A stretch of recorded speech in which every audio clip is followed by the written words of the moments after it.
Deux problèmes importants du point de vue environnemental ont émergé au cours des 30-40 dernières années.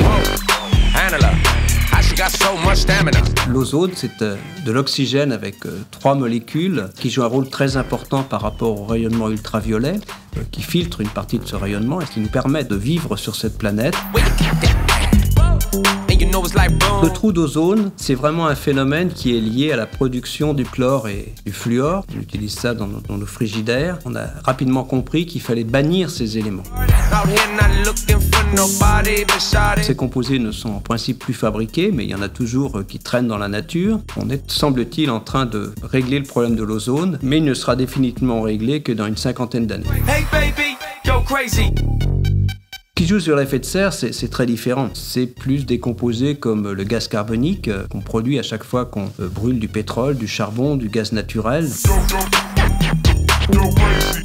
Ces composés absorbent une partie du rayonnement solaire une fois qu'il a été réfléchi à la surface de la planète, et l'augmentation de l'effet de serre se traduit par une accumulation de chaleur dans notre atmosphère. Ce